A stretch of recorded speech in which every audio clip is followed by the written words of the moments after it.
The Trump administration has officially withdrawn a controversial Obama-era proposal that sought to mandate speed-limiting devices on heavy-duty trucks and buses operating on U.S. highways. This decision, formalized by federal regulators on July 24, 2025, marks a significant win for independent truckers and smaller carriers who had vehemently opposed the rule.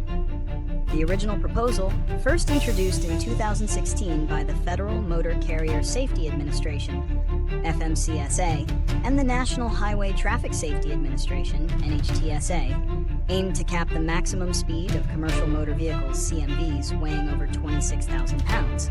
While the exact speed limit was still under consideration, options as low as 60 miles per hour were on the table.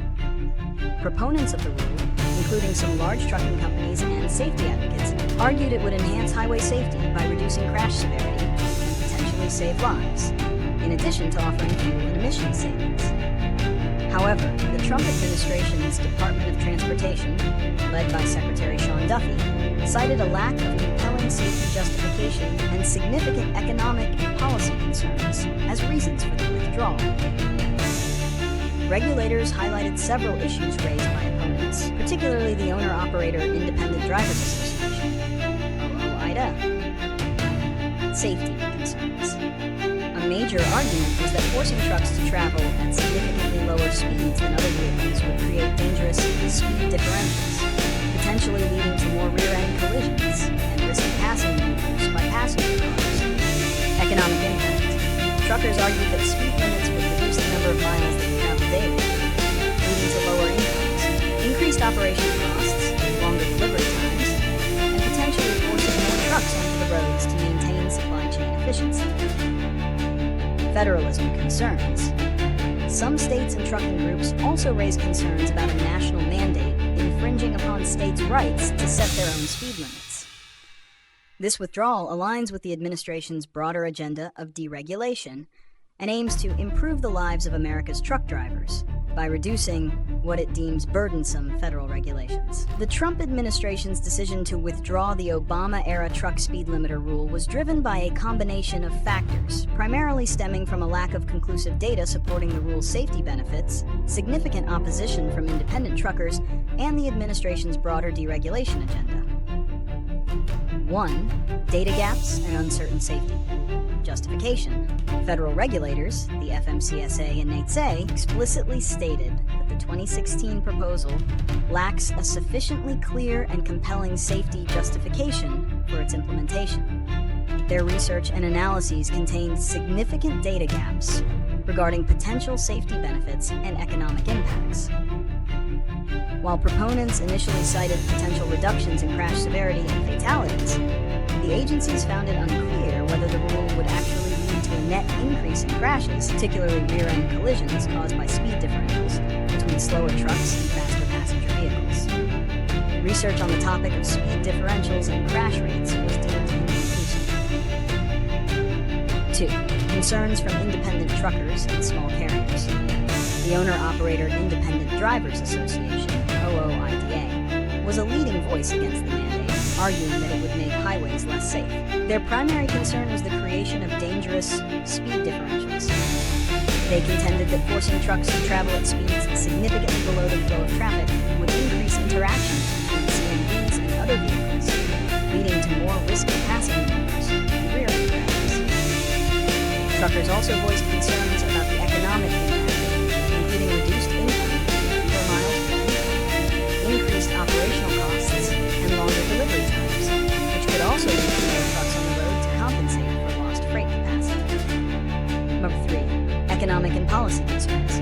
Beyond safety data, the withdrawal cited significant economic and policy concerns. The regulators were unable to quantify the economic value lost due to the depreciation of goods from slower travel speeds, especially for time-sensitive deliveries like agricultural products. There was also an inability to account for the costs of potential delays to other vehicles trying to pass slower trucks. The administration also emphasized its commitment to reducing regulatory burdens on businesses, viewing the speed limiter mandate as an unnecessary imposition that hindered the trucking industry's efficiency and profitability. 4. Federalism and advanced safety technologies. The The withdrawal also acknowledged concerns regarding federalism, with some arguing that a national mandate would undermine states' abilities to set appropriate speed limits on their roadways. Furthermore, the agencies considered advancements in crash avoidance technologies like automatic emergency braking, AEB, and forward collision warning, FCW systems, suggesting these technologies might mitigate some of the safety benefits previously attributed to speed limiters. The withdrawal of the Obama-era truck speed limiter rule by the Trump administration on July 24, 2025, will have several significant consequences, primarily impacting highway safety dynamics, the economics of the trucking industry, and the ongoing debate over federal regulation. 1. Increased speed differentials and potential safety risks, or benefits, depending on perspective. The most debated consequence relates to safety. Opponents of the mandate, primarily independent truckers, argued that forcing trucks to operate at speeds significantly lower than passenger vehicles would create dangerous speed differentials. They contended this would lead to more instances of cars unsafely trying to pass slower trucks, potentially increasing rear-end collisions and other types of accidents. With the rule withdrawn, truckers will maintain the flexibility to adjust their speeds to match the flow of traffic, which proponents argue makes highways safer by reducing these differentials. However, safety advocates who supported the mandate will likely express concern about the potential for higher speeds to increase the severity of truck-involved crashes, given the increased kinetic energy at higher velocities. 2. Economic impact on trucking operations. For independent truckers and smaller carriers, the withdrawal is seen as a significant economic benefit. It means they will not face reduced earning potential from fewer miles driven, extended delivery times, or increased operational costs associated with having to add more trucks to maintain service levels. This allows them greater control over their routes and schedules, potentially improving driver pay and overall efficiency for these segments of the industry.